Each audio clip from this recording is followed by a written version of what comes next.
আগামীকাল মাদারিহাট বিধানসভার উপনির্বাচন। আলিপুরদুয়ারের indoor stadium থেকে ডিসপার্স সেল সেন্টারে সকাল থেকে একে একে ভোট কর্মীরা আসতে শুরু করেছে। বেলা বাড়তেই কর্মীরা নিজ নিজ ভোট গ্রহণ কেন্দ্রের দিকে যাবে। 7 জন প্রার্থীর ভাগ্য নির্ধারণ হবে কাল। প্রায় 2,20,000 ভোটার রয়েছে। 226টি বুথ রয়েছে। প্রায় 1200 ভোট কর্মী রয়েছে। 14 কোম্পানি কেন্দ্রীয় বাহিনী ও 600 পুলিশ কর্মী থাকছে। মানে কিরকম ইসে হচ্ছে, মানে ব্যবস্থা কিরকম?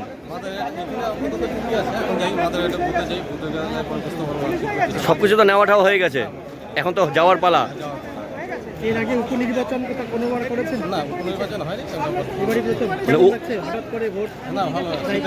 প্রিসাইডিং অফিসার রিজার্ভে যারা রয়েছেন তারা আপনারা ভোট গ্রহণ কেন্দ্রে যাচ্ছেন, তো কি বলবেন? এই যে আশা করছেন?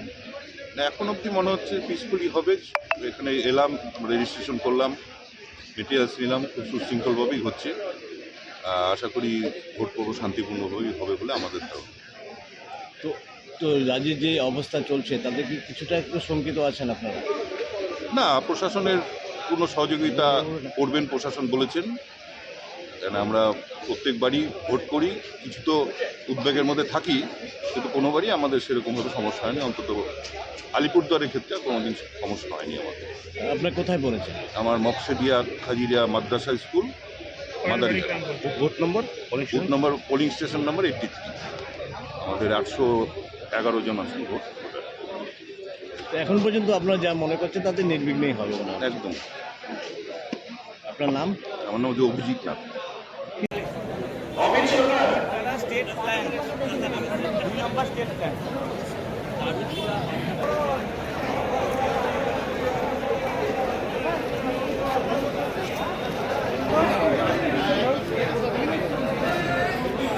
যদি কেউ থেকে থাকেন অ্যাটেন্ডেন্স কাউন্টারের সামনে চলে আসবেন।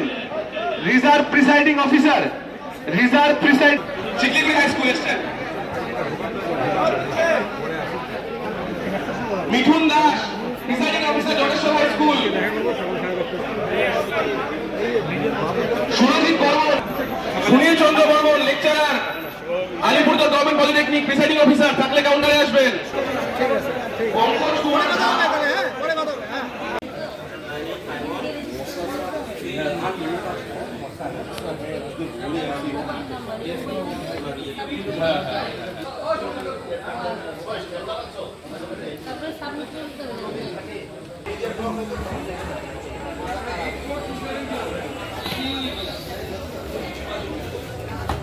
আচ্ছা